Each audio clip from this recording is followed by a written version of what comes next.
Seramai 700 murid dari 33 sekolah rendah sekitar Tuaran menerima bantuan beg dan peralatan sekolah sumbangan Yayasan Kebajikan Sabah dengan kerjasama Jabatan Ketua Menteri dan Pejabat Pendidikan Daerah Tuaran.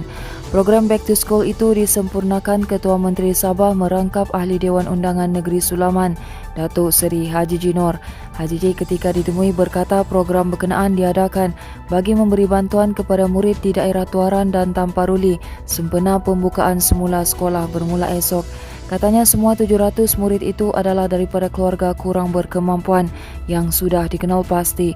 Beliau berkata demikian pada sidang media selepas majlis penyerahan yang diadakan di Dewan Pusat Kebudayaan Persatuan Rumpun Bajau Sama Sabah hari ini. Haji J berkata pendidikan adalah salah satu modal insan sebagai teras utama dalam hala tuju Sabah Maju Jaya. Syukur dan gembira, itu reaksi ibu bapa yang hadir menemani anak masing-masing untuk menerima bantuan persekolahan bagi daerah Tuaran di sini hari ini. Beberapa ibu bapa yang ditemui turut mengucapkan terima kasih kepada kerajaan yang sentiasa prihatin terhadap setiap cabaran dan kekurangan yang dihadapi.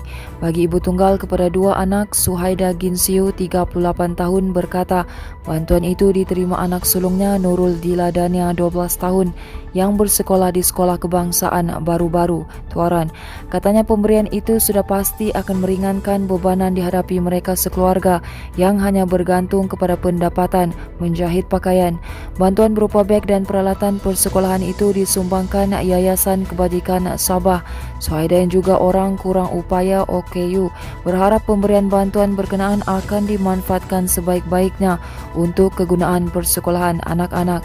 Seorang lagi ibu, Siti Puspawati Karim 47 tahun, turut merakamkan rasa gembira dan terharu terhadap keprihatinan kerajaan dalam menyalurkan bantuan persekolahan. Ibu kepada 10 anak itu berkata sukar dinafikan mereka sekeluarga sememangnya berdepan kekangan kewangan akibat terkesan dengan pandemik COVID-19. Manakala lelaki yang dikuatiri hilang ketika keluar memukat di pantai Pelakat Sepitang awal pagi tadi ditemui hari ini. Mayat mangsa Muhammad Iqbal Daud 43 tahun ditemui kira-kira jam 1.50 tengah hari. Jurucakap Pusat Gerakan Operasi Jabatan Bomba dan Penyelamat Malaysia Sabah berkata mangsa ditemui oleh orang awam bersama pasukan penyelamat pada jarak 500 meter dari lokasi mangsa dilaporkan terjatuh. Mangsa disahkan meninggal dunia dan diserahkan kepada pihak polis untuk tindakan selanjutnya. Terdahulu mangsa seorang diri dikatakan keluar memukat ikan di pesisir pantai Pelakat kira-kira jam 10 malam semalam. Bagaimanapun kira-kira jam 3 pagi tadi, beberapa nelayan menemui bot mangsa dengan keadaan enjin masih hidup dan berpusing-pusing. Susulan itu satu laporan dibuat di Ibu Pejabat Polis Daerah IPD Sepitang sebelum operasi SAR dijalankan pasukan penyelamat.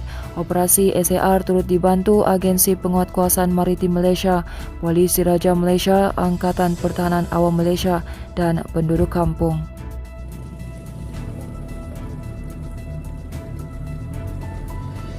Berita seterusnya, hasrat 3 pendatang asing tanpa izin parti cuba menyusup masuk negara ini gagal selepas ditahan pasukan tim Quick Reaction di bawah pemerintahan Komander Angkatan Tugas Bersama 2 ATB-2 dalam Ops Benteng tengah malam tadi.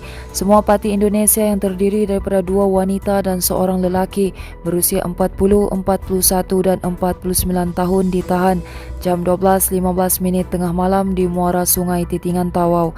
Komander ATB-2 Brigadier Jeneral Abdul Karim Ahmad berkata ketiga-tiga parti terbabit bersembunyi di muara sungai berkenaan kerana menunggu ejen daratan dari Tawau mengambil mereka untuk keluar dari kawasan berkenaan.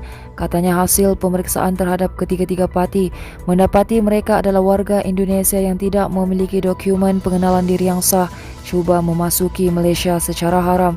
Semua parti dibawa dan diserahkan ke Ibu Pejabat Polis Daerah Tawau untuk siasatan lanjut termasuk proses saringan COVID-19. Baiklah, ini merupakan berita terakhir dari kami di mana kes harian COVID-19 di Sabah hanya turun 1 kes kepada 198 kes hari ini berbanding 199 kes yang dilaporkan semalam. Jurucakap Perkembangan Harian COVID-19 Sabah, Datuk Seri Masri Manjun berkata Kota Kinabalu kekal sebagai daerah merekodkan kes baru tertinggi di Sabah dengan 45 kes. Bagaimanapun katanya jumlah itu menunjukkan penurunan 15 kes berbanding 60 kes yang direkodkan semalam. Teruskan bersama kami di asoka.com, berita komprehensif.